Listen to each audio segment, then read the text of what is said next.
യുവതാരങ്ങളെ കുപ്പയിൽ നിന്നും കണ്ടെത്തി രാഗി മിനുസപ്പെടുത്തി മൂർച്ചയുള്ള വജ്രായുധങ്ങളാക്കി മാറ്റുന്ന ഒരു നർച്ചറിംഗ് ക്ലബ്ബായിട്ടാണ് വിലയിരുത്തപ്പെടുന്നത്. ഒരുപാട് താരങ്ങളെ കേരള ബ്ലാസ്റ്റേഴ്സ് വളർത്തിയെടുത്ത് വിറ്റ ചരിത്രം നമുക്കുണ്ട്. കേരള ബ്ലാസ്റ്റേഴ്സിന്റെ അക്കാദമി പ്രോഗ്രാമിലൂടെ, അക്കാദമി പ്രോഗ്രാം എന്ന് പറഞ്ഞാൽ നല്ല ടാലന്റുള്ള പ്രതിഭകളെ ഇവിടെ നിന്നെങ്കിലും കണ്ടെത്തിക്കൊണ്ടുവന്ന് കുറച്ച് പരിശീലനം കൊടുത്ത് മാച്ച് എക്സ്പീരിയൻസും കൊടുത്ത് അവരെ ജൈജാന്റിക് ഫിഗേഴ്സ് ആക്കിയ ശേഷം നല്ല കാശിന് തൂക്കി വെക്കുന്ന ഇറച്ചിക്കോഴി വളർത്തൽ പരിപാടിയാണ് കേരള ബ്ലാസ്റ്റേഴ്സിന്റെ മാനേജ്മെന്റ് നടത്തിക്കൊണ്ടിരിക്കുന്നത്. കൈൻഡ് ഓഫ് ഫീഡർ ക്ലബ്ബ്, കാശ് കിട്ടുന്നുണ്ട്, താരങ്ങളെ തൂക്കിയിട്ട് ആ ഒരു പരിപാടി കൂടിയാണ് പോയിക്കൊണ്ടിരിക്കുന്നത്. അങ്ങനെ ഒരുപാട് യുവതാരങ്ങളെ വളർത്തിയെടുത്ത കേരള ബ്ലാസ്റ്റേഴ്സിന്റെ കരിയറിലെ കളങ്കങ്ങളിൽ രണ്ടെണ്ണമാണ്. ഒന്ന്, ഐ ലീഗിലെ ടോപ്പ് സ്കോറായിട്ട് വന്ന വിദ്യാസാഗർ സിംഗിന്റെ കാര്യം. കേരള ബ്ലാസ്റ്റേഴ്സിലേക്ക് വന്ന താരത്തിന് കാര്യമായിട്ട് ഇവിടെ പെർഫോം ചെയ്യാൻ അവസരം കിട്ടിയില്ല. അതിനുള്ള കാരണങ്ങൾ നിരവധിയാണ്, നമ്മളിപ്പോൾ അതിനെക്കുറിച്ചൊന്നും ചർച്ച ചെയ്യുന്നില്ല.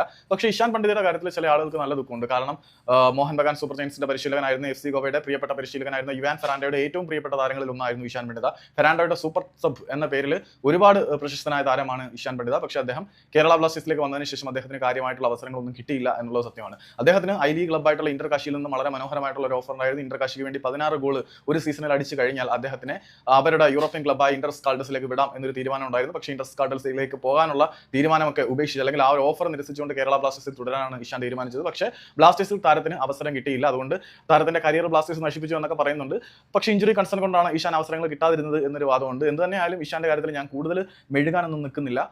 ഇഷാൻ പണ്ഡിത കേരള ബ്ലാസ്റ്റേഴ്സിന്റെ പുറത്ത് പോയി എവിടെയെങ്കിലും രക്ഷപ്പെടട്ടെ എന്നേ ഉള്ളൂ. ഇതിനിടെ മോഹൻ ബഗാന്റെ കുറച്ച് ഫാൻസ് പറയുവാണ് ഇഷാൻ പണ്ഡിത നശിപ്പിച്ച ബ്ലാസ്റ്റേഴ്സ് ആണ്, മാങ്ങയാണ്, തേങ്ങയാണ് എന്നൊക്കെ. അതിനൊന്നും വലിയ കാര്യം കൊടുക്കേണ്ട കാര്യമില്ല. കാരണം എത്ര പ്രതിഭകളെ മോഹൻ ബഗാൻ സൂപ്പർ ജയൻസ് ബെഞ്ചിലിരുത്തി നശിപ്പിച്ച ചരിത്രം നമുക്ക് എടുത്ത് പറയാം. ഇന്ത്യൻ ഫുട്ബോളിലെ സ്റ്റാർ ആയിരുന്ന കോമൽ തട്ടാലിന്റെ ഭാവിയെ കുപ്പിയിലടച്ച മോഹൻ ബഗാന്റെ ഫാൻസ് ഒക്കെയാണ് ഇഷാൻ പണ്ഡിതയുടെ കാര്യം പറയുന്നത്. ധീരജ് സിംഗ് മോമിന്താം കേരള ബ്ലാസ്റ്റേഴ്സിന് വേണ്ടി ഒരു സീസൺ മുഴുവൻ ഗോളുകളെ കാത്ത താരത്തിന്റെ കരിയർ തുലാസിലാക്കി. അങ്ങനെ എത്ര ഉദാഹരണങ്ങളുണ്ട്.